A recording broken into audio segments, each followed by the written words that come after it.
ఉగ్రవాదాన్ని పెంచి పోషిస్తున్న పాకిస్తాన్. ఉగ్రవాదానికి పుట్టినిల్లు పాకిస్తాన్. భారతదేశంలో ఉగ్రవాద చర్యలలో పాకిస్తాన్ ప్రభుత్వం రహస్యంగా మరియు బహిరంగంగా పాల్గొనడం అందరికీ తెలిసిన నగ్న సత్యం.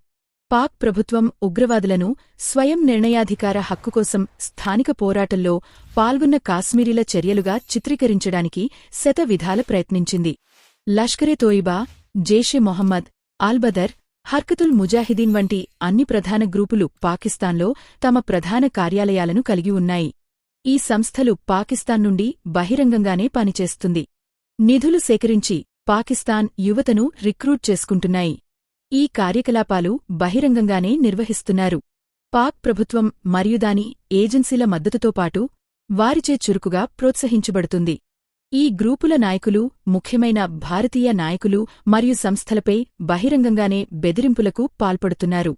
ప్రధానమంత్రితో సహా భారత నాయకులను హత్య చేస్తామని వారు బహిరంగంగా బెదిరించిన సందర్భాలు చాలానే ఉన్నాయి. అమెరికాను సైతం అతిపెద్ద ఉగ్రవాదిగా అభివర్ణిస్తూ దానిని లక్ష్యంగా చేసుకుంటామని కూడా వారు బెదిరించారు. పాకిస్తాన్ కేంద్రంగా పనిచేస్తున్న ఉగ్రవాద గ్రూపుల నాయకులు భారతదేశంలో జరిగిన అనేక ఉగ్రవాద చర్యలకు బాధ్యత వహిస్తున్నట్లు బహిరంగంగానే ప్రకటించారు. పాకిస్తాన్ మీడియాలో వారు ప్రచారం కూడా చేసుకున్నారు.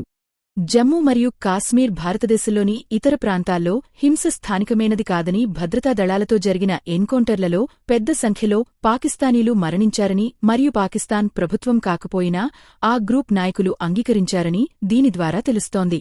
అటువంటి ఎన్కౌంటర్లలో మరణించిన కొద్దిమంది పాకిస్తానీల జాబితాను పాకిస్తాన్ మీడియాలో ఆ గ్రూప్ నాయకులు అంగీకరించారు.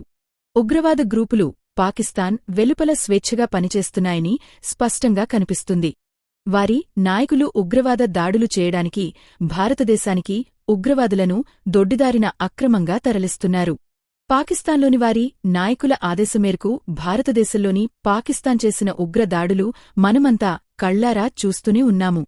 ఉగ్రవాదాన్ని తాము పెంచి పోషించడం లేదంటూ ప్రపంచ దేశాలను బురిడి కొట్టిస్తూ వచ్చిన పాకిస్తాన్ నిజస్వరూపం ఇప్పుడు బయటపడింది.